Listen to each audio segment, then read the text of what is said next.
નમસ્કાર દર્શક મિત્રો, આજે એક એવા મુદ્દા પર આપણે ચર્ચા કરવાના છીએ જેના વિશે શેર બજારની ઇન્ડેક્સની માફક ઘણા બધા અંદાજો મુકાય છે. ક્યારેક સાચા પડે, થોડા ઘણા પછી પાછા ખોટા પડી જાય છે. એક વખત એવો આવ્યો કે આપણી રસી હવે બસ હાથ વેતમાં છે, ત્યાં પહેલા ટ્રાયલમાં જ ફેલ થઈ ગઈ.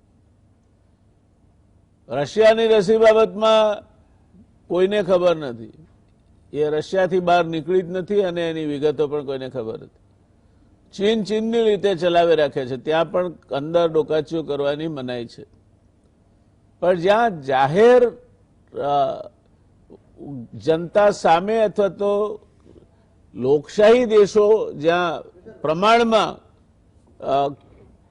વાત જાણી શકાય છે અથવા ખુલ્લી છે, ત્યાં પણ હજુ એની શું ગતિવિધિ છે એ ખ્યાલ નથી આવતો દોસ્તો. પણ એ વચ્ચે અમેરિકાના પ્રમુખ ડોનાલ્ડ ટ્રમ્પ બે મહિનાની અંદર આવી રહેલ પ્રમુખ પદની ચૂંટણીના પ્રચારમાં વ્યસ્ત હતા. ત્યાં જ એમને તેમજ અમેરિકાના પ્રથમ સન્નારીને કોવિડ આપડી ગયો. અમેરિકામાં અત્યારે સાર્વત્રિક ચર્ચા પ્રમુખ તેમજ તેમનું પરિવાર અને કેમ્પેઇન માટેના કોર ગ્રુપે બેદરકારી રાખે છે તેની આસપાસ થઈ રહી છે. પ્રમુખની માંદગી છુપાવવાનો વ્હાઇટ હાઉસ દ્વારા પ્રયત્ન કરવામાં આવ્યો, તેને લગતી સખત ટીકાઓ માધ્યમોમાં અત્યારે તરખાટ મચાવી રહી છે. આ બધા વચ્ચે ગઈકાલે ભારતના આરોગ્ય મંત્રી ડોક્ટર હર્ષવર્ધને જે જાહેરાત કરી તે મુજબ ભારતમાં જુલાઈ 2021 સુધીમાં 20 થી 25 કરોડ લોકોને કોરોનાની રસીના દાયરામાં લાવવા માટે કોવિડ-19ના 40 થી 50 કરોડ રસીના ડોઝ મેળવાશે અને તેનો ઉપયોગ કરાશે. આવું ડોક્ટર હર્ષવર્ધન કહે છે. આમાં મેળવાશે શબ્દ એ ક્યાંથી, તે પ્રશ્ન આપણે નિષ્ણાતોને પૂછવાનો છે. આનો અર્થ એ થયો કે જૂન સુધી આ દેશમાં, જૂન 2021ની વાત કરું છું દર્શક મિત્રો, જૂન 2021 સુધી આ દેશમાં કોરોના સામે રક્ષણ આપતી રસી ઉપલબ્ધ બનવાની શક્યતાઓ નહીવત છે અથવા નથી, એવું ભારતના આરોગ્ય મંત્રીશ્રીના વાત પરથી તારણ કાઢી શકાય. ભારતની વસ્તી 130 કરોડ છે. સરકારે 25 કરોડ ડોઝ માટેની તૈયારી રાખી છે. એટલે એમાં સૌથી પહેલા આરોગ્ય કર્મીઓને, કોવિડ સામે લડી રહેલા અન્ય કર્મીઓને, વીઆઈપીઓને પણ આ રસી માંડ પહોંચી શકશે. સામાન્ય માણસે રસી 2021ના વર્ષમાં પણ ઉપલબ્ધ બનશે કે નહીં તે અત્યારે તો અટકળોનો જ વિષય છે. વિશ્વમાં કોરોનાને કારણે હજુ સુધી 3.51 કરોડ લોકો સંક્રમિત થયા છે, જેમાંથી 2.44 કરોડ લોકો સાજા થયા છે. 10 લાખથી વધુ લોકોના મોત થયા છે. વિશ્વમાં સૌથી વધારે કેસ અમેરિકામાં 74.44 લાખ, ભારતમાં 65.49 લાખ, બ્રાઝિલમાં 49.06 લાખ, એમ પહેલો, બીજો, ત્રીજો નંબર છે. આપણે we are fast catching on with US. અમેરિકામાં કેસ આપણા કરતા વધારે થયા છે અને એમાં તો એક જ દિવસમાં 47,669 કેસ નોંધાયા ત્યારે હાહો મચી ગઈ હતી. પણ આપણે તો પ્રમાણમાં વધુ બહાદુર છીએ. એક દિવસમાં 75,000 કરતાં વધુ કેસ નોંધાય તો ભારતમાં એવી કોઈ અમેરિકાને જેવી હાહો મચતી નથી. બ્રાઝિલમાં એક દિવસમાં 59,700 કરતાં વધારે કેસ નોંધાયનો રેકોર્ડ છે. આમ પ્રથમ 3 દેશમાં ભારત એક એવો દેશ છે જ્યાં એક દિવસમાં નોંધાતા કેસની સંખ્યા સૌથી વધુ છે અને એટલે સિવાય કે કંઈ બીજી બાબત બને આપણે પહેલા નંબરે પહોંચી જઈશું કુલ સંક્રમિતોની સંખ્યામાં. એમાં અત્યારે તકો ઉજળી દેખાય છે. રસી ક્યાં સુધીમાં ઉપલબ્ધ થશે દર્શક મિત્રો, એ પ્રશ્નની ચર્ચા માટે આપણે આજે ભેગા થયા છીએ. વર્લ્ડ હેલ્થ ઓર્ગેનાઇઝેશનના કહેવા પ્રમાણે 2021ના મધ્યાંતર પહેલા આખા જગતને રસી પહોંચતી થાય એવી શક્યતા બહુ ઓછી છે. જો વિશ્વ આરોગ્ય સંસ્થા, જો કે વિશ્વ આરોગ્ય સંસ્થા જાતના નિવેદનો કરતી હોય છે, એમાં અત્યાર સુધીમાં આંતરિક રીતે વિરોધાભાસી નિવેદનો પણ વિશ્વ આરોગ્ય સંસ્થાએ કર્યા છે. એક વખતે એણે કહ્યું કે હર્ડ ઇમ્યુનિટી હવે ઊભી થવા માંડી છે, બીજી વખતે એણે કહ્યું કે કોમ્યુનિટી સ્પ્રેડ થયો છે, પછી પાછું ખેંચી લીધું. એટલે વિશ્વ આરોગ્ય સંસ્થાની વાત અથવા એના વર્તારા પર પણ કેટલી આપણે મદાર રાખવો એ અત્યારે એક ચર્ચાનો વિષય છે. અત્યારે દુનિયાના 40 દેશોમાં 170 ટીમો કોરોનાની રસી પર કામ કરે છે. વર્લ્ડ હેલ્થ ઓર્ગેનાઇઝેશનના આંકડા પ્રમાણે 170 સંશોધકો અને લેબોરેટરીઓ જે કંપનીઓ કોરોનાની રસી પર કામ કરે છે એ પૈકી 149 રસી એવી છે કે જે હજુ પ્રી ક્લિનિકલ ટ્રાયલના સ્તરે છે, એટલે એને અત્યારે સ્પર્ધામાં ન ગણીએ તો ચાલે. બાકી રહી એમાંથી 29 રસી એવી છે જેનું મર્યાદિત સંખ્યામાં લોકો પર ટેસ્ટિંગ થઈ રહ્યું છે, એટલે પેલા જૂનની ડેડલાઇન માટે આપણે આને પણ કાઢી નાખીએ તો ચાલે. 18 રસી એવી છે જે પ્રથમ ટ્રાયલમાં સલામત જણાતા બીજા તબક્કાના પરીક્ષણમાંથી પસાર થઈ રહી છે. આપણે એના ઉપર જરા વધારે ઝીણવટભર્યું ધ્યાન રાખવું જોઈએ. અને 9 રસી એવા તબક્કે છે જેનો મોટા જનસમૂહ પર પ્રયોગ થઈ રહ્યો છે, પરંતુ આ પૈકી કોઈ રસીને કોરોનાની રસી તરીકે મંજૂરી મળી નથી. એનું એક કારણ એ પણ છે કે આપણે મહાભારતમાં ભીમનો એક પુત્ર હતો, ભીમ અને હિડિંબાનો. એ પુત્રનું નામ હતું ઘટોત્કચ, અને ઘટોત્કચને પોતાનું રૂપ બદલવાની ક્ષમતાઓ પ્રાપ્ત હતી. આ કોરોનાનો જે વાયરસ છે એ ઘટોત્કચનો કંઈ પિતરાઈ ભય થતો હોય એ પ્રકારની અત્યારે પરિસ્થિતિ દેખાય છે, કારણ કે એ મ્યુટેટ થાય છે. એટલે રસી શોધાશે ત્યારે પણ એ જ વાયરસ માટેની હશે કે કેમ, આ બધી વાતો વિચારવાની રહી. જગત માટે આશાસ્પદ ગણાતી ઓક્સફર્ડ એસ્ટ્રાઝેનેકાની રસી ફરીથી પરીક્ષણ માટે તૈયાર થઈ રહી છે. આ ઉપરાંત ચીન જેવા દેશોએ રસીનું પરીક્ષણ પોતાના દેશની બહાર ચાલુ કરી દીધું છે, માટે ચીનની રસી 1 ડઝન પરીક્ષણ હેઠળ છે. રશિયાની રસી પણ વિવિધ દેશોમાં તપાસાઈ રહી છે. ભારતની સિરમ ઇન્સ્ટિટ્યૂટ ભારત અને અન્ય ઓછી આવક ધરાવતા દેશોને લગભગ 10 કરોડ ડોઝ પૂરા પાડશે. આમાં એવું કહેવાય કે ભલભલા કુંવારા અને પેલો એક આંખે દિવ્યાંગો કે મારે 2 જોઈએ. અહીં આપણે 130 કરોડને આપવાનો પ્રશ્ન હજુ સોલ્વ નથી થયો, ત્યાં આપણે વિશ્વને પણ મદદ કરવા માટે તૈયાર થઈ ગયા છે. આને ભારતીય સંસ્કૃતિ કહેવાય, જે સર્વત્ર સુખીન સંતુ સર્વે સંતુ નિરામયા ના પ્રિન્સિપલ પર જીવે છે, જે કામયે દુઃખ તપતા નામ પ્રાણી નામર્થી નાશનમ ના સિદ્ધાંત પર જીવે છે. એવી આપણી સંસ્કૃતિ છે. એટલે આપણામાંથી થોડું આપણે બહાર આપીશું. એટલે એ તારીખ પેલી સામાન્ય માણસ માટેની કદાચ ડિસેમ્બર 2021ના બદલે વધારે આગળ જાય, એથી વિશેષ આમાં ફરક પડે તેવું દેખાતું નથી. આ ચર્ચા કરવા માટે આપણી પાસે આજે 3 વિદ્વાન નિષ્ણાતોની પેનલ છે.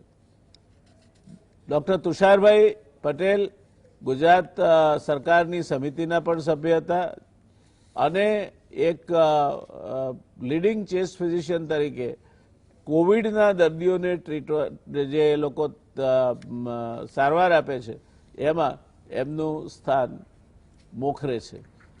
એ અગ્રીમ હરોળમાં બેસી શકે એટલો અનુભવ એમની પાસે છે. ડૉક્ટર વીએન શાહ સાહેબ ઝાયડસ હોસ્પિટલના એ ચીફ એક્ઝિક્યુટિવ છે. ડૉક્ટર છે જ, પણ ડાયાબિટોલોજીસ્ટ છે. ડાયાબિટીસને લગતી ચર્ચા આપણે કરવાના છીએ, ત્યારે શાહ સાહેબના પાસેથી આપણે ઘણી બધી અપેક્ષા રાખીશું. પણ as a manager, chief executive, Zydus જેવી અત્યંત ડાયવર્સ જેને કહેવાય એ હોસ્પિટલનું તેઓ સંચાલન સંભાળે છે. કમનસીબે એ નોન કોવિડ હોસ્પિટલ છે.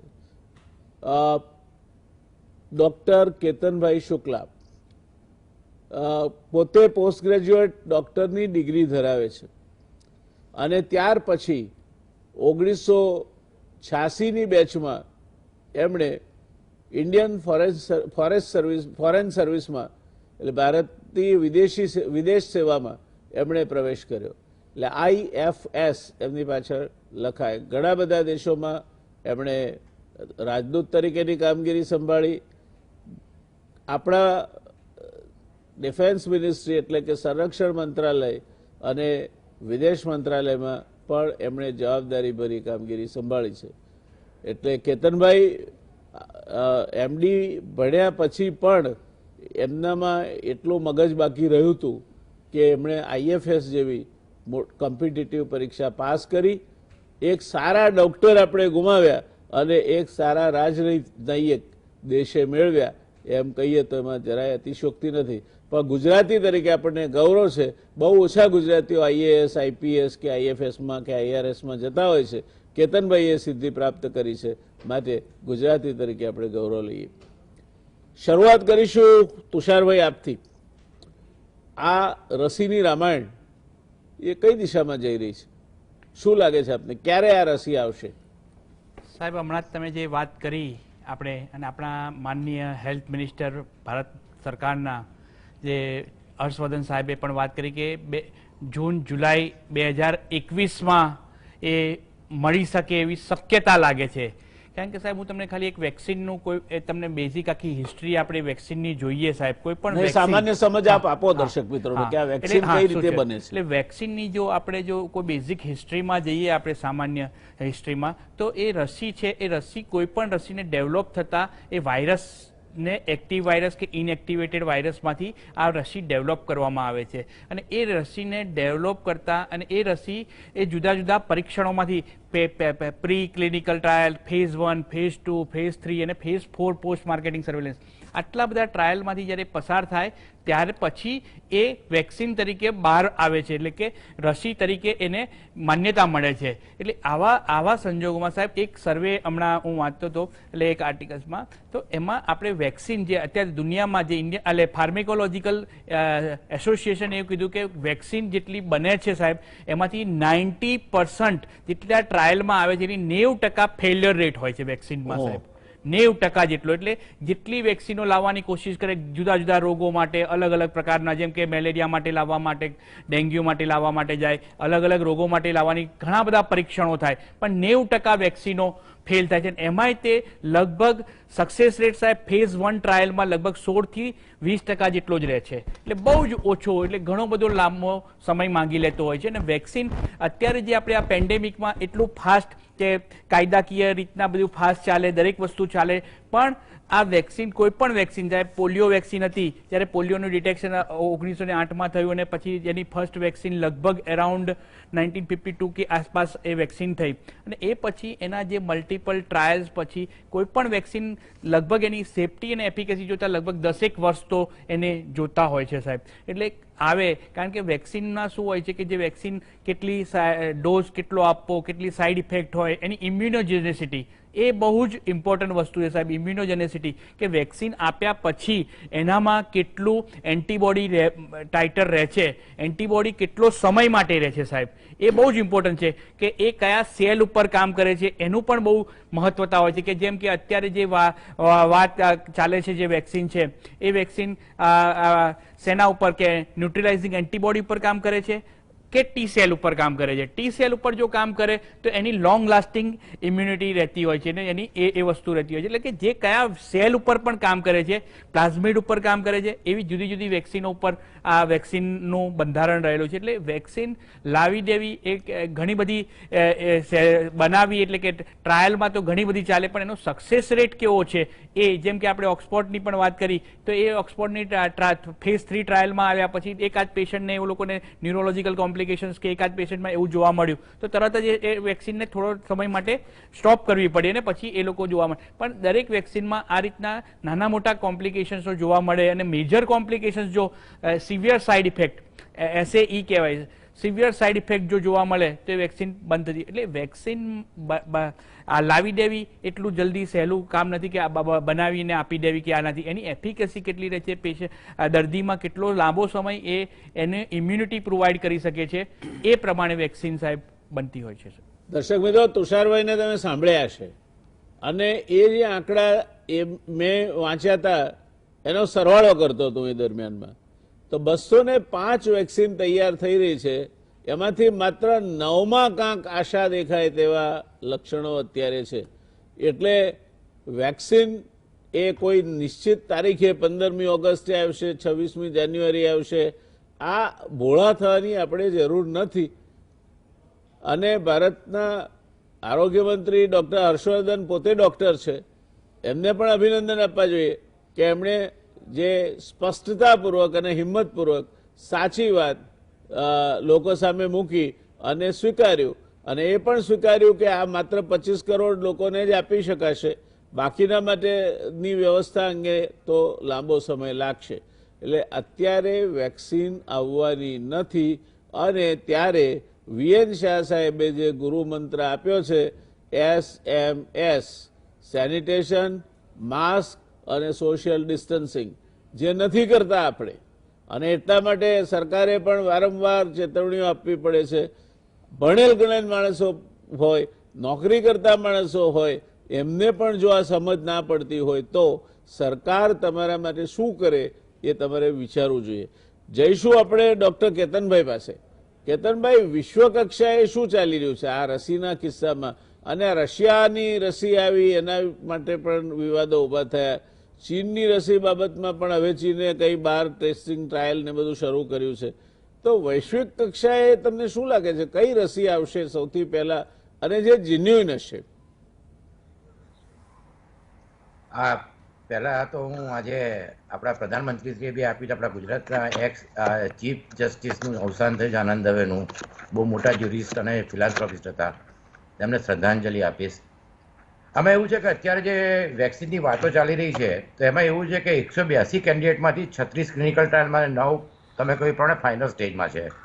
ભારતમાં પણ 2 ફેઝ 2 ટ્રાયલ ચાલે છે 8માંથી, ઝાયડસ છે, બાયોટેક છે, ભારત વેક્સિન છે.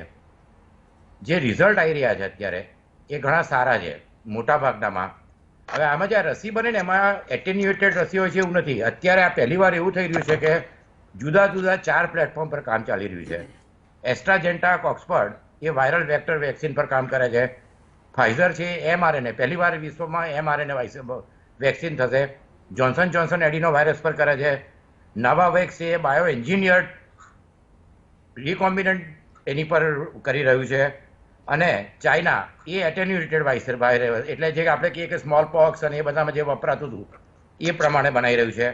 રશિયાનું ગેમાલય એ સ્પુટનિક 5 એ પણ વાયરસ વેક્ટર પ્લેટફોર્મ પર કામ કરે છે. એટલે પહેલીવાર વિશ્વમાં 4 જુદા જુદા પ્લેટફોર્મ એક સાથે જુદી જુદી મોટી મોટી કંપનીઓ એનો ઉપયોગ કર્યો છે. અને એમાં સૌથી આગળ જેને કહેવાય છે એસ્ટ્રાઝેન્ટા ઓક્સફર્ડ એ વાયરલ વેક્ટર વેક્સિન છે, જેને ટ્રોજન હોર્સ કહે છે લોકો. એટલે આ ચારે જે જુદા જુદા વેક્સિન ડેવલપ થઈ રહ્યા છે એના બધા અત્યારે લોકો ક્લિનિકલ ટ્રાયલમાં 3જા સ્ટેજમાં છે. એટલે વેક્સિન તો આ વર્ષના અંત કે જાન્યુઆરીની શરૂઆતમાં 100% આવી જશે. ચાઇનાનું વેક્સિન છે એ લોકોએ ઓલરેડી ચાઇનીઝ પોપ્યુલેશનમાં આપવાનું શરૂ કર્યું છે. રશિયાએ પણ ફ્રન્ટલાઇન વર્કર અને સોલ્જર એ લોકોને આપવાનું શરૂ કર્યું છે. એમના અત્યાર સુધીમાં કોઈ એવા સાઈડ ઇફેક્ટ દેખાયા નથી. એટલે લાગે છે કે ચાઇનાની જે 8માંથી 3 કંપનીએ સિનોવાક અને એ લોકોએ જે વેક્સિન શોધ્યા છે અને એ લોકોએ ઓલરેડી યુએઈ માટે એ લોકોએ ઇમરજન્સી ઓથોરાઇઝેશન પણ કર્યું છે. એનો અર્થ એ થાય કે વેક્સિન 2 કન્ટ્રીમાં મોટા ભાગની ડેવલપમેન્ટ થઈ ગઈ છે. બાકી આ 8 કંપની છે દરેકની ક્લિનિકલ ટ્રાયલના 3rd ફેઝમાં છે. એટલે આમાં અમુક વસ્તુઓ પણ અગત્યની રહેશે આગળ જતાં. જેમ તો આપણે કહ્યું કે ઇન્ડિયામાં હવે આમાં અમુક વેક્સિન એકવાર છે, અમુક વેક્સિન 21 દિવસ પછી ફરી આપવા પડશે. એટલે આપણે 40થી 50 કરોડ ડોઝ બનાવીશું તો 20થી 25 કરોડ લોકોને મળશે. ઇન્ડિયા મેડિકલ સાયન્સ ફ્રન્ટિયર એક જમાનામાં કહ્યું હતું કે it is a pharmacy of world. આપણી પાસે મેક્સિમમ વેક્સિન મેન્યુફેક્ચરિંગની કેપેસિટી છે. હવે ભારત વેક્સિન જે કોન્ટ્રાક્ટ સાઇન કર્યા છે બીજા કન્ટ્રી સાથે પણ સાઇન કર્યા છે. એમણે 1.3 બિલિયન 2021 એન્ડમાં એ લોકોએ ઓલરેડી અમેરિકા સાથે સાઇન કરેલા છે. ભારતમાં 20થી 50 કરોડ ડોઝ એટલે 20થી 50 કરોડ લોકોને અપાય. એ સિવાય એ લોકો જોન્સન જોન્સન જોડે બી સાઇન કર્યું છે. કેડિલા ડેવલપ કરી રહ્યું છે. એટલે મને લાગે છે કે મધ્યમાં 2021માં વેક્સિન લોકોને આપવા માટે શરૂ થઈ જશે. હવે આમાં અગત્યની વસ્તુ છે હર્ડ ઇમ્યુનિટી. કારણ ગુજરાતમાં હર્ડ ઇમ્યુનિટીની બહુ વાતો ચાલે છે. હર્ડ ઇમ્યુનિટી આપણે જોવા જઈએ બહુ સાદા સમજોમાં અમે માઇક્રોબાયોલોજીમાં જે ભણ્યા તે તો કે આપણે ભારતમાં આપણે પાણી પીતા હોય તો રેલવે સ્ટેશન પર પી શકીએ છીએ, પણ આપણા છોકરા એટલે હર્ડ ઇમ્યુનિટી તરત ડેવલપ નથી થતી. હવે એને માટે લેટેસ્ટ સ્ટડી હમણાં 15 દિવસ પહેલાં બ્રુસ એન્ડ લીનો આવ્યો છે. એ લોકો એમ કહે છે કે 75% એફિકસી હોય એ સેફેસ્ટ બેટ છે. પણ જો સ્ટરીલાઇઝિંગ ઇમ્યુનિટી કરવી હોય તેને માટે 80% લોકોને પોઝિટિવ રિઝલ્ટ આવવું જોઈએ. હર્ડ ઇમ્યુનિટીમાં બીજો પ્રોબ્લેમ વેક્સિનમાં આ વેક્સિનમાં પણ થઈ શકે કે ફ્લૂનું જે વેક્સિન હતું એમાં આપણે ફ્લૂ રોકી નતા શક્યા. દુનિયામાં સ્મોલ પોક્સ એક એવો ડિસીઝ છે જેને આપણે સંપૂર્ણપણે નાબૂદ કરી શક્યા હતા, અને બીજું હતું રિન્ડર પેસ્ટ. પણ રેબીઝ, લેપ્રસી, બિબોનિક પ્લેગ અને ફ્લૂ એમાં ફરી વેક્સિન આપવા પડે છે. હવે આને લીધે બે વસ્તુ થઈ શકે. એક તો જે ન્યૂબોર્ન હોય એટલે એટલો લોડ વધતો જશે, અને વેક્સિન આપ્યા પછી જે ડિઝીઝ છે એનું જે બર્ડન હોય, એટલે કે વેક્સિન આપ્યા પછી જે દુનિયામાં જે ઇન્ફેક્ટેડ લોકો એ ઘટે. એટલે આ બે વસ્તુ જોતા 80% ને જેને સ્ટરીલાઇઝિંગ ઇમ્યુનિટી કહેવાય એ આપણે એચીવ થાય એ સેફેસ્ટ બેટ કહેવાય. એટલે હવે ભારત દુનિયાનું 18% પોપ્યુલેશન છે, અને આ જ દરેક વ્યક્તિને વેક્સિન કરવું જોઈએ. સારી પરિસ્થિતિ ભારત માટે એ છે કે આપણે ત્યાં સ્મોલ પોક્સ, પોલિયો સફળતાપૂર્વક થયું હતું. અમેરિકામાં અત્યારે 30% લોકોને જ વેક્સિનમાં ભરોસો છે. બ્રિટનમાં 5માંથી 1 માણસ વેક્સિન લેવા તૈયાર નથી. એટલે ભારતમાં એક પરિસ્થિતિ સારી હશે કે આ વેક્સિન લેવા માટે લોકો માનસિક રીતે તૈયાર થયેલા હશે. પણ આમાં સૌથી મોટો પ્રોબ્લેમ વેક્સિનમાં બે છે. એક તો સ્ટોરેજ, રેફ્રિજરેશન અને ટ્રાન્સપોર્ટ. ફાઇઝરનું વેક્સિન છે એ -80 ડિગ્રીમાં સ્ટોર કરવાનું છે અને ટ્રાન્સપોર્ટ કરવાનું છે. 48 કલાક એફિકસી કહેશે, પણ 24 કલાકમાં બધાને આપી દેવું પડશે. મોડેના અને એ બધા જે છે એ -4 ડિગ્રી છે, એટલે રેફ્રિજરેટરમાં એનું એ થઈ શકે. પણ આખા ભારત દેશમાં વેક્સિનનું સ્ટોરેજ, એનું ટ્રાન્સપોર્ટ અને એ પછી આખો ઇમ્યુનાઇઝેશન પ્રોગ્રામ, એટલે 2022 સુધી તો આ પરિસ્થિતિ ચાલશે. લીડિંગ એપિડેમિયોલોજી ફાઉચી અને રેડક્લિફનું માનવું છે કે આજે અત્યારે થઈ રહ્યું છે એમાં 75% માસ્કને લીધે રોકી શકાય. તમે હમણાં કહ્યું કે આ ટ્રમ્પનો પ્રોબ્લેમ એ હતો કે માસ્ક પહેરતા નતા. ઇલેક્શન કદાચ હારી જાય એનું એક જ કારણ હશે કોરોના. એટલે વેક્સિન આવ્યા પછી પણ લોકોએ માસ્ક પહેરવો પડશે, સેનિટાઇઝેશન રાખવું પડશે. એટલે માનસિક રીતે 1-1.5 વર્ષ સુધી માસ્કની તૈયારી લોકોએ રાખવી પડશે વેક્સિન આવ્યા પછી પણ. એ બધા જ લીડિંગ એપિડેમિયોલોજીસ્ટનું માનવું છે. અને 2 અઠવાડિયા પહેલાં એક બીજો જેસન ગોલ્ડમેનનો બહુ એણે લખ્યું છે કે સેકન્ડ ઇન્ફેક્શન થાય ત્યારે એન્ટીબોડી ઓછા પ્રોડ્યુસ થાય છે. સેકન્ડ ઇન્ફેક્શનના ચાન્સ બી છે, કેસ બી નોંધાયા છે. એટલે આ બધી પરિસ્થિતિ જોતા ભારતમાં સારામાં સારી વસ્તુ છે કે ભારત વેક્સિનની મેન્યુફેક્ચરિંગ કેપેસિટી ઘણી સારી છે. ઝાયડસ છે અને બીજી બધી 6-7 કંપનીઓ રેડીને સ્પુટનિકનું 3rd ટ્રાયલ ક્લિનિકલ કરવાનું છે. એટલે આપણે આશા રાખીએ કે જેમ બને એમ જે મેન્યુફેક્ચરિંગ વધે, કેપેસિટી, આપણે જે લોકડાઉન થયું તો એમાં વેન્ટિલેટરને જે કરવું જોઈતું હતું, ઓક્સિજન, તો સૌથી અગત્યની વસ્તુ એ છે કે આ એક આપણે માટે બહુ મોટી ઓપોર્ચ્યુનિટી છે. કારણ કે દુનિયામાં ગાવી એટલે ગ્લોબલ એસોસિએશન ઓફ વેક્સિનેશન, એ લોકોએ પણ ભારત જોડે કોન્ટ્રાક્ટ સાઇન કર્યો છે વેક્સિન માટે. અને એ જે વેક્સિન છે એમાં બિલ ગેટ ફાઉન્ડેશન એ લોકોએ $125 મિલિયન આપ્યા છે. એમને બી 20 કરોડ વેક્સિન આપવાના છે. એટલે આમ જોવા જઈએ તો ભારત માટે આ એક બહુ મોટી ઓપોર્ચ્યુનિટી આવી છે કે આપણે વર્ષોથી વેક્સિનની આ એક મોટામાં મોટી આપણી પાસે કંપની હતી, અને એ જ કંપની આખી દુનિયામાં ઘણી જગ્યાએ આગલા 6 મહિના કે 12 મહિનામાં સપ્લાય કરી શકે, પ્રોવાઇડેડ. કેપેસિટી વધારવી જોઈએ. અને આ એક ઓપોર્ચ્યુનિટી છે આપણા માટે, એક જેને કહેવાય ને વેક્સિન ડિપ્લોમસી. આપણે બાંગ્લાદેશે કહ્યું છે કે આપણે વેક્સિન આપીશું. એક સંસ્કૃતનો શ્લોક છે, સહના ભવતુ સહનૌ ભુનક્તુ સૌર્યમ, let us work together, let us live together. એટલે આમાં વિશ્વગુરુ જે આપણે બનવા માંગીએ છીએ, પ્રોવાઇડેડ, કે આપણે ઘણી સારી કેપેસિટી ઊભી કરીએ, ક્લિનિકલ ટ્રાયલના રિઝલ્ટ સારા આવે, કે જે અમેરિકામાં અત્યારે FDA પર પ્રેશર કરી રહ્યા છે પણ એ લોકો કહે છે કે અમે નહીં કરીએ. અને ત્રીજી સૌથી અગત્યની વસ્તુ સપ્લાય, ટ્રાન્સપોર્ટ અને સ્ટોરેજ.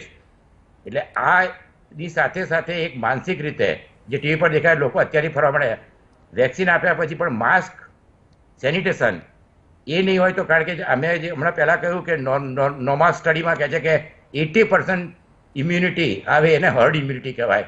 એટલે વેક્સિન આપ્યા પછી પણ 80% લોકો જો દૂર થાય તો લોડ ઘટે. હર્ડ ઇમ્યુનિટી મને લાગે છે ચાન્સીસ બહુ ઓછા છે, કારણ કે સેકન્ડ ઇન્ફેક્શન થઈ રહ્યું છે, એન્ટીબોડી ટાઇટ્રેશન બહુ જલ્દી ઓછું થઈ જાય છે. એટલે આ વેક્સિન ફ્લૂ વેક્સિનની જેમ કામ કરશે. એટલે કદાચ આગળ જતા આ વેક્સિન વારે વારે પણ આપવું પડે. થેન્ક યુ આપણે બસ એક બે વસ્તુ સારી છે કે મેન્ટલી ઇન્ડિયાના લોકો વેક્સિન માટે તૈયાર છે, અને બીજી વસ્તુ કે આપણી પાસે કેપેસિટી ઘણી સારી છે. ઓકે, એટલે આપણે વેક્સિન માટે જે કહેવાય કે ગ્લોબલ હબ બની શકીએ. Thank you. બહુ જ સરસ રીતે આપે સમજાવ્યું. આપે ને તુષારભાઈએ બે ભેગા થઈને લગભગ વેક્સિનને લગતા જે કોઈ ભ્રમ હશે તે તોડી નાખ્યા છે.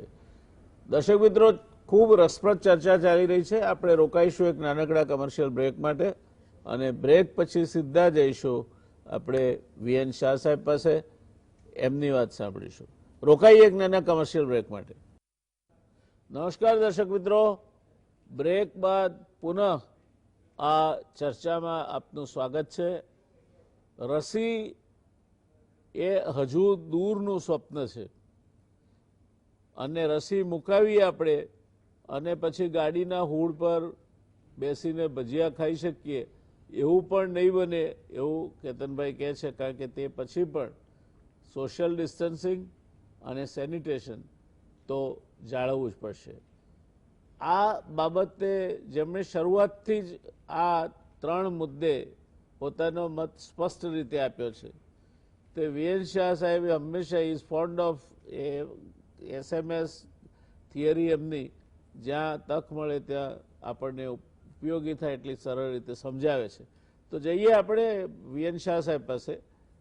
શાહ સાહેબ, આપણે બંને નિષ્ણાતોને સાંભળ્યા અને લગભગ આખા વિશ્વમાં શું ચાલી રહ્યું છે અને શું એની ક્ષમતા છે, શું થવા જઈ રહ્યું છે એ વાત એમણે કરીને. એ પરથી લાગે છે કે ડૉક્ટર હર્ષવર્ધને જે કહ્યું છે તે લગભગ નિષ્ણાતોનો મત પણ એવો છે કે મધ્ય જૂન 2021 અથવા એ પછી રસી આવશે. રસી આવશે એટલે ચિંતા કરાવી કેતનભાઈએ. એમણે કહ્યું, હું એવું માનતો હતો કે રસી લો પછી તો ગમે ત્યાં કોવિડવાળાની હાથે બેસીને ચા નાસ્તો કરી શકાય. એવું તો નથી થતું એવું લાગે છે. શું કહેવું છે આપને? બહુ જ આજે ખુલ્લા મનની વાત શરૂ થઈ. ડૉક્ટર તુષારભાઈએ કરી, ડૉક્ટર કેતન શુક્લાએ સ્વીડનથી આપણી સાથે વાત કરી. બેઝિકલી આજે 2 ગુડ ન્યૂઝ આપીશ. દર વખત આવ્યો છું ત્યારે હું વોર્નિંગ સાથે આવું છું. ગુડ ન્યૂઝમાં એવું છે કે સપ્ટેમ્બર અને શરૂઆત આ ઓક્ટોબર વોઝ અ પીક અને ધીરે ધીરે ઇન્ડિયાની અંદર નાવ એ પીક પછી આપણે ડાઉનફોલ પર જઈ રહ્યા છે. લાસ્ટ 1 વીકનો ટ્રેન્ડ 90,000 પ્લસથી આજે 74,000 કેસીસ પોઝિટિવ થયા છે. દેટ ઇઝ એ રે ઓફ હોપ. હવે જે આપણે વાત કરી, જો આ નહીં સાચવીએ તો ધેન એ ડાઉનફોલ થયા પછી સેકન્ડ સ્પાઇક ભવિષ્યમાં આવી શકે છે. એટલે કેર લેવાની તો જરૂરિયાત છે. રહી વેક્સિનની વાત, વેક્સિન માટે આપણે પહેલાં ભારતની વાત કરીએ તો ભારતના 3 વેક્સિન, ઝાયડસનું વેક્સિન છે, એસ્ટ્રાઝેનેકા, ઓક્સફોર્ડ અને સિરમ ઇન્સ્ટિટ્યૂટ ભેગા થઈને વેક્સિન જે બનાવી રહ્યા છે એ પણ ફેઝ 3માં પહોંચ્યું છે. અને ભારત બાયોટેકનું જે વેક્સિન છે એ પણ અત્યારે ફેઝ 2 અને ફેઝ 3ની વચ્ચે છે. આ 3 વેક્સિન અને આ 3 કંપનીઓ ભારત માટે માંધાતા છે. આપ નહીં માનો એટલી કરોડોની સંખ્યામાં વેક્સિન બનાવી શકે છે. વિશ્વની અંદર ફાસ્ટેસ્ટ કોઈ ફ્લૂની વેક્સિન સપ્લાય કરતો હોય તો એ ઝાયડસ છે. એ જ રીતે પોલિયોની વેક્સિન સિરમ ઇન્સ્ટિટ્યૂટ આખા વર્લ્ડની અંદર સપ્લાય કરે છે અને કરોડો યુનિટમાં આપે છે. આપણું પોપ્યુલેશન 130 કરોડનું છે. આપણે એને પહોંચી વળીશું તો એ રે ઓફ હોપ ઇઝ ધેર. એટલે અત્યાર સુધી આપણે એમ કહેતા વેક્સિન ક્યારે શું, તો at least first quarter or the second ક્વાર્ટરમાં આવશે. હવે રહ્યો ક્વેશ્ચન માર્ક જે છે એ ઓલવેઝ છે કે કેટલું સક્સેસ થઈશું, એનાથી ઇમ્યુનિટી આપણને કેટલી મળશે. Is it the longer lasting? જો એ ટી સેલ ઉપર ઇફેક્ટ કરીને ઇમ્પ્રેશન સારી આપશે તો definitely it is a longer lasting. પણ એ સ્મોલ પોક્સ અને પોલિયો જેવું કામ કરશે કે નહીં એ શંકાપાત્ર છે. અલ્ટિમેટલી જેમ ફ્લૂમાં આપણે વેક્સિન લેવાનું આવે છે દર વર્ષે લેવાનું થશે, વર્ષમાં 2 વખત લેવાનું થશે અથવા ડોઝિસ 2 કે 3 લેવાના થશે, એ આવનારો સમય બતાવશે. પણ વેક્સિનના રિઝલ્ટ છે એ વર્લ્ડની અંદર અત્યારે હાલ 321 કંપનીમાંથી 92 સક્સેસફુલી અને ફેઝ 1ની અંદર 43 કંપનીઝ પહોંચી છે.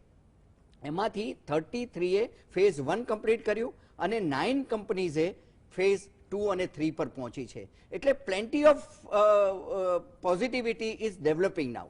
WHO આજનો જ ફિગર છે. એ લોકોએ સેપી બનાવ્યું, એ લોકોએ ગાવી કરીને કર્યું છે અને 92 કન્ટ્રીઝનું એક એસોસિએશન બનાવ્યું.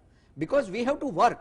આપણે કાલ અને સારી કાલ જોવાની છે. એ કેવી રીતે જોઈ શકાશે? તો વી હેવ ટુ, અત્યારે કેતનભાઈએ વાત કરી તો ડિસ્ટ્રીબ્યુશનની આખી નેટવર્કને ચેનલ WHO અને ભારતની ભારત સરકારે ઓલરેડી નાવ એનું ટ્યુનિંગ કર્યું છે. તો ક્યાંથી સપ્લાય થશે? તો દિલ્હી ગવર્મેન્ટ ઓટોમેટિકલી દરેક રાજ્ય વાઇઝ એમને આપશે વેક્સિન અને એ લોકો સુધી પહોંચશે.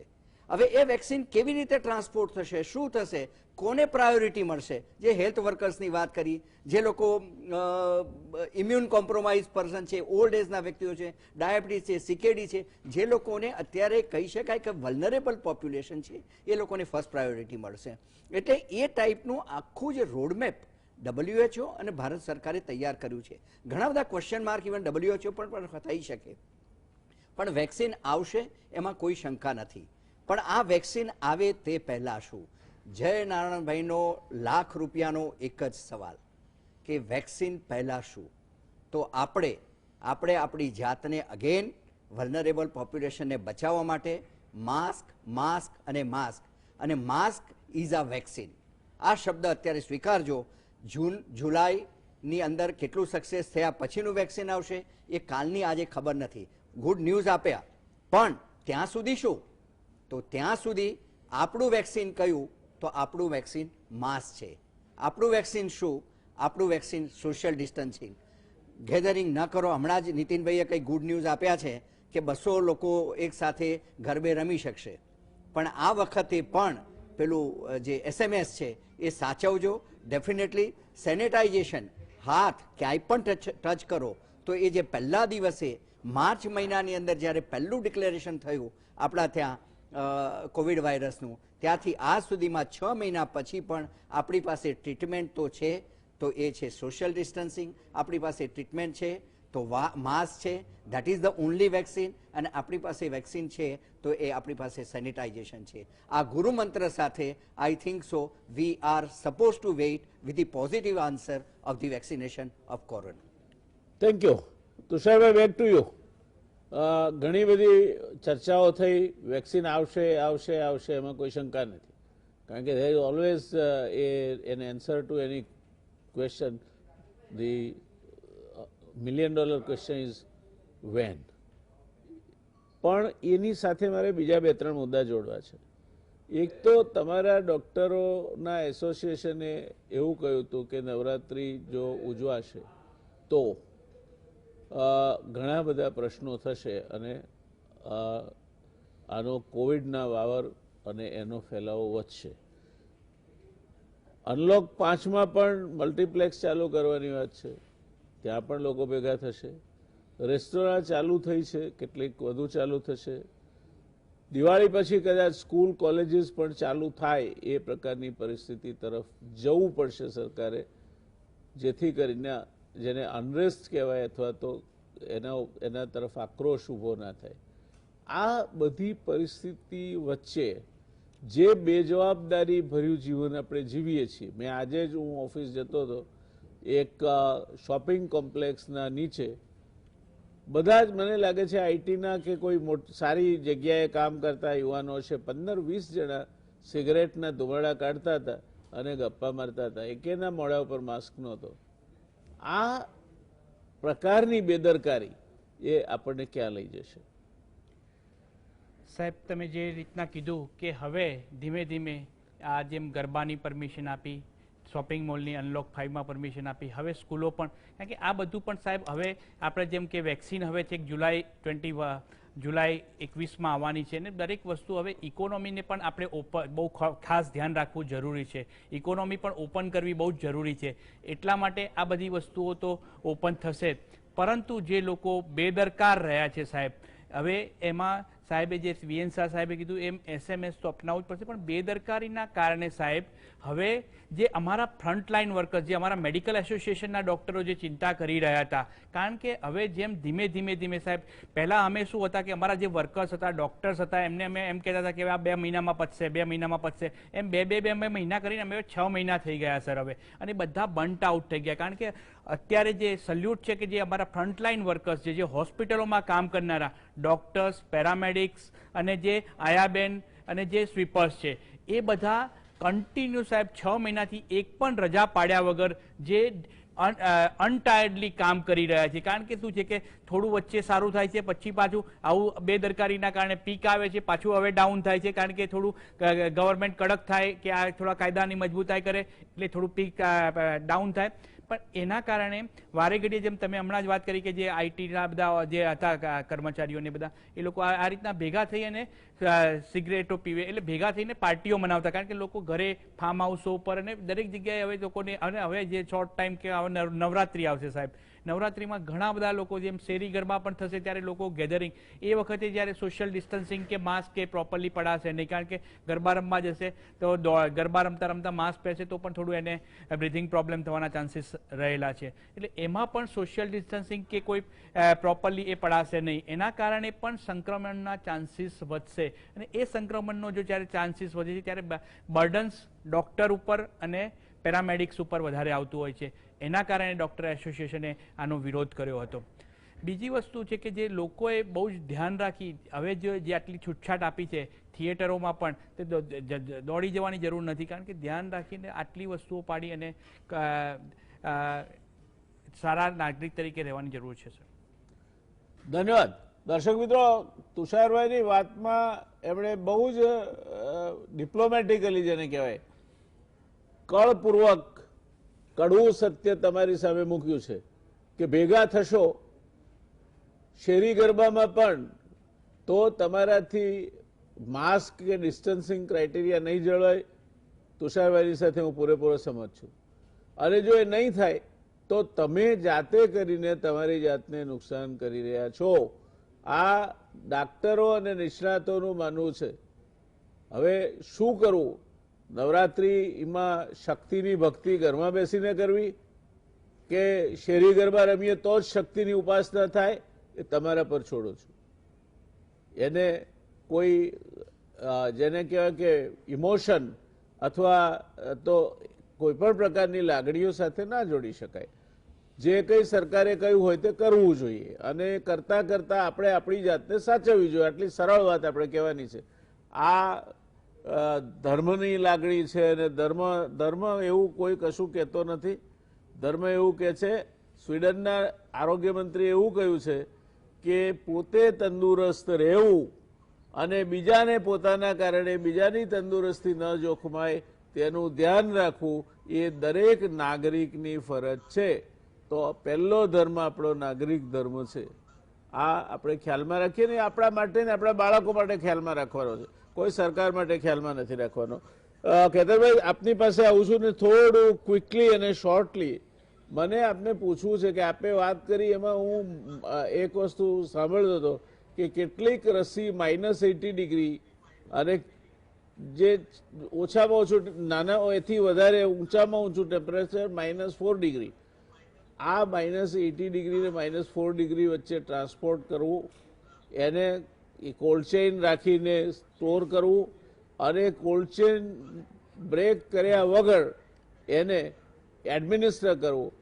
આપ તો વહીવટમાં પણ રહી ચૂક્યા છો, ડૉક્ટર પણ છો. શું લાગે છે એના સામેની ચેલેન્જીસ શું છે અને are we prepared for this kind of a contingency? અમે એવું છે કે -80 છે ફાઇઝરનું છે અને એ અમેરિકા ગવર્મેન્ટને કોન્ફિડન્સ, ફાઇઝરે કહ્યું છે કે અમે બધાને કોલ્ડ સ્ટોરેજ પહોંચાડી દઈશું અને આખું એ લોકોના આર્મીવાળા કરે છે એટલે -80 ફાઇઝરનું સક્સેસફુલ થશે. ઇન્ડિયામાં જે બધા છે વેક્સિન એ બધા -4 આજુબાજુના છે. આપણે પહેલાં બી કોલ્ડ સ્ટોરેજ કરતા હતા. એટલે એના માટે પણ બહુ વ્યવસ્થિત રીતે કરવું પડશે. કારણ કે કોરોના છે એ જરા વાયરસ બી થોડા વિચિત્ર છે. એટલે સ્ટોરેજનો પ્રોબ્લેમ નહીં, પણ સ્ટોરેજ અને ટ્રાન્સપોર્ટ એ બહુ લાંબા પાયેની યોજના બનાવવી પડશે અને એને વ્યવસ્થિત કરવી પડશે. હમણાં જે ડૉક્ટર સાહેબે કહ્યું, આમાં ડૉક્ટર ફાઉચી જે વર્લ્ડના લીડિંગ એક્સપર્ટ છે, એમણે HIV સૌથી પહેલાં કર્યું હતું. માસ્ક એટલો ઇમ્પોર્ટન્ટ છે કે અમેરિકામાં જો માસ્ક પહેર્યો હોત તો 1 લાખ લોકો 2 લાખની જગ્યાએ મરી ગયા હોત. અને જે આપણે ખોલવાની વાત છે તો તમે જે કહ્યું બરાબર છે, ધર્મની વસ્તુ છે એટલે આપણે સંસ્કૃત અહમ બ્રહ્માસ્મિ અને પહેલું સુખ તે જાતે ન રહ્યા. ગરબે રમવા જવું, ગરબા રમતા ત્યાં ઘેર બેસવું પડે અથવા ગરબા રમતા રમતા ઘૂમી જવાય. માસ્કનું એટલું ઇમ્પોર્ટન્ટ કહે છે કે અમેરિકામાં 50% કેસ ઓછા થયા હોત. અને જ્યાં ખોલવાનું છે એમાં એક અમેરિકાનું અને યુરોપનું ઉદાહરણ બહુ ઇમ્પોર્ટન્ટ છે. અમેરિકામાં સેકન્ડ સમર સર્જ થયો, પહેલાં કંટ્રોલમાં આવ્યું ન્યુયોર્ક સિવાય બધા અનસક્સેસફુલ છે. ફ્લોરિડામાં ફરી બહાર ને બધું ખોલે છે, બહુ મોટો પ્રોબ્લેમ થશે.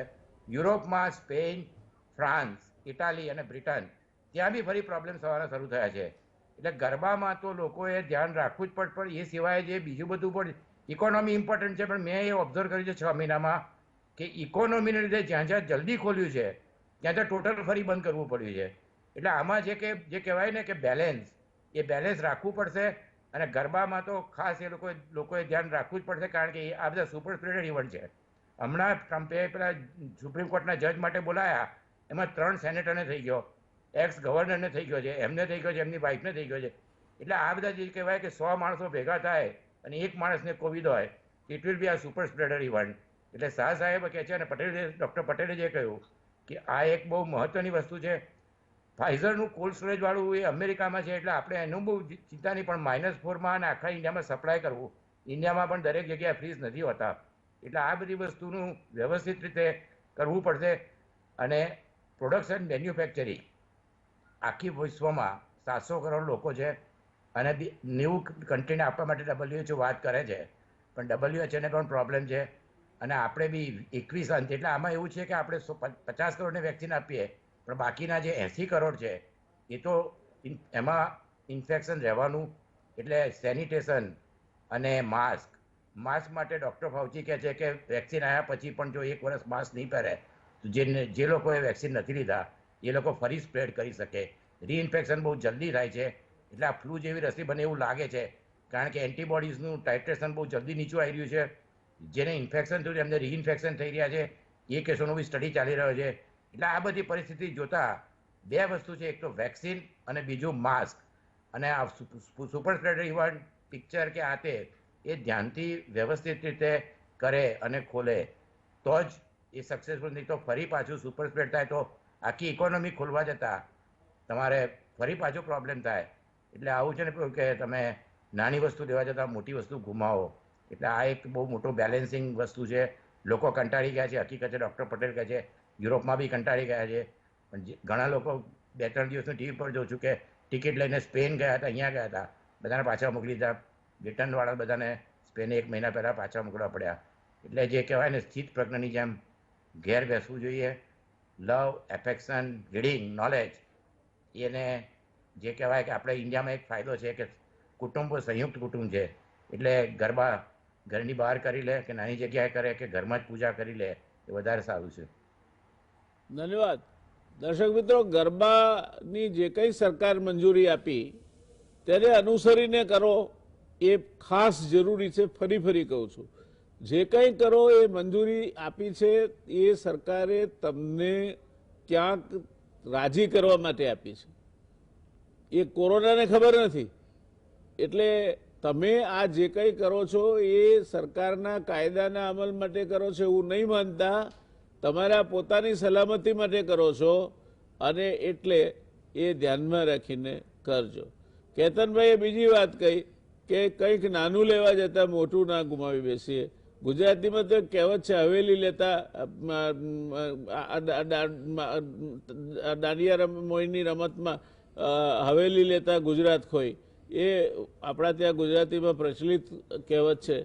તો આપણે આ 3 ડૉક્ટર સાહેબોએ જે કહ્યું છે ને ગંભીરતાથી ધ્યાનમાં લઈએ.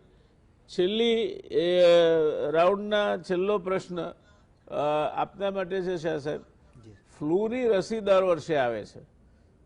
આ વખતની રસી હમણાં આવી, દર વર્ષે એ પાછી બદલાય છે. તો આ કોવિડની રસી પણ બદલાશે? એક વખત શોધાઈ એની એ રસી તો ચાલશે નહીં, કારણ કે મ્યુટેટ તો થશે. આ પણ ફ્લૂ જ છે એક જાતનો. તો એમાં શું આપનું માનવું છે? અને બીજું, જે કેતનભાઈએ કહ્યું કે રસી આવ્યા પછી પણ બહુ મોટી સંખ્યામાં લોકોને રસી નહીં આપી શકાય 2-3 વર્ષ, તે સમયે એમની પાસેથી પાછું ચેપ, એ વાયરસ મ્યુટેટ થયો હોય તો રસી લીધી હોય એને લાગે ખરો?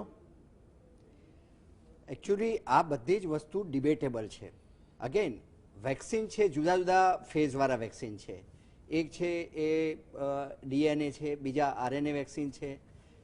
ત્રીજા વેક્સિન છે એ ઇનએક્ટિવેટેડ વાયરસ છે, ચોથા છે એ એટલીસ્ટ પ્યોરિફાઈડ વાયરસ છે.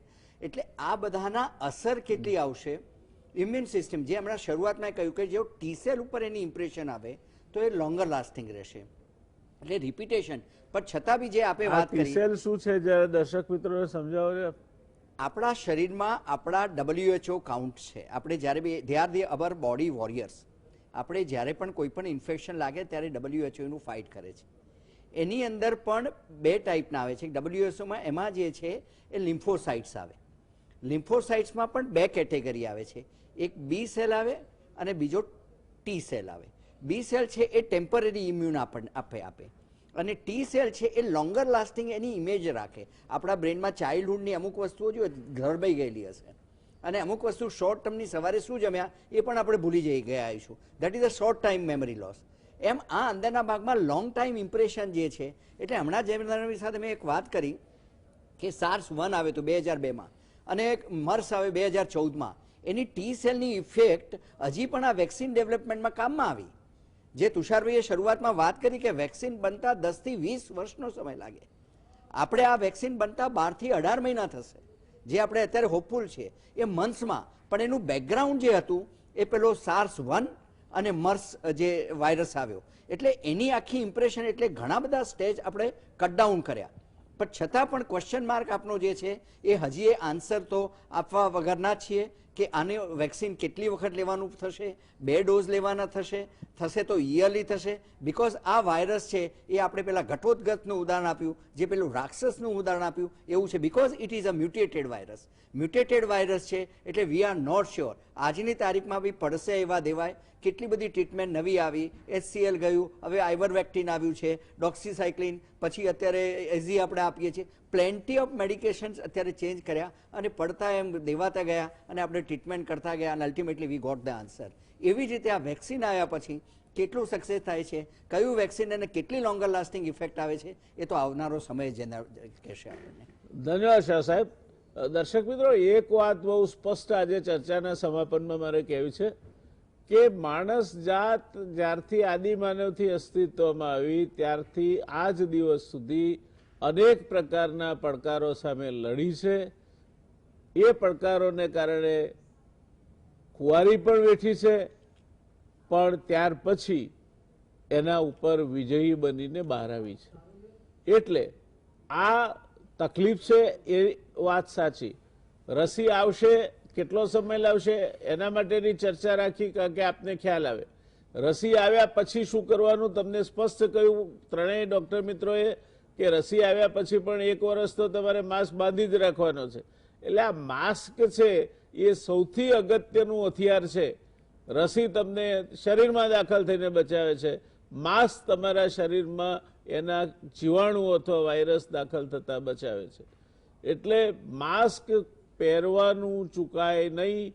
કોઈની સાથે નજદીક બેઠા હોય, વાત કરવાની હોય તેવે સમયે તો જરા પણ નહીં. એને એટલે મારી ઓફિસમાં તો બિલકુલ બેધડક અને બેશરમ રીતે કહી દઉં છું કે આપ માસ્ક પહેરીને બેસો, અને હું પણ માસ્ક પહેરીને જ બેસું છું. આ જરૂરિયાત છે. આમાં કોઈને ખોટું લગાડવાનો, સારો લગાડવાનો પ્રશ્ન નથી. એ ડૉક્ટરી અભિપ્રાય છે અને તમારે ડૉક્ટરના અભિપ્રાયને અનુસરવો જોઈએ. એટલે રસી આવશે તો પણ આપણે કંસારના આધણ મૂકીને રોડ ઉપર નાચવા નથી માંડવાનું કે પછી આપણે રોડ પર નાચતા નાચતા નીકળ્યા કે રસી આવી ગઈ ભાઈ, રસી આવી ગઈ, જીતી ગયા ભાઈ, જીતી ગયા, રસી લીધી તે જીતી ગયા, હારી ગયા ભાઈ, હારી ગયા, રસી ના શોધાય તે બધા હારી ગયા, કંઈ થવાનું નથી. હજુ આ લડાઈ ચાલશે અને એ 1.5 થી 2 વર્ષ ચાલશે એમ સમજીને આપણે વર્તવાનું છે. એટલે એ સંદર્ભમાં આપણે મળતા રહીશું સમય અનુસાર. જ્યારે જ્યારે કોઈ નવી વાત આવશે આપની સામે અચૂક ગુજરાત સમાચાર ટેલિવિઝનના માધ્યમથી અમે મૂકીને તમને નિષ્ણાતોના દ્વારા ઉચ્ચ કક્ષાએ માર્ગદર્શન મળે તે માટે હંમેશા સક્રિય રહીશું, એ તમને અમારો વાયદો છે. તો આવજો દર્શક મિત્રો, જાળવજો તમારી જાતને. શુભરાત્રિ, શબ્બા ખેર.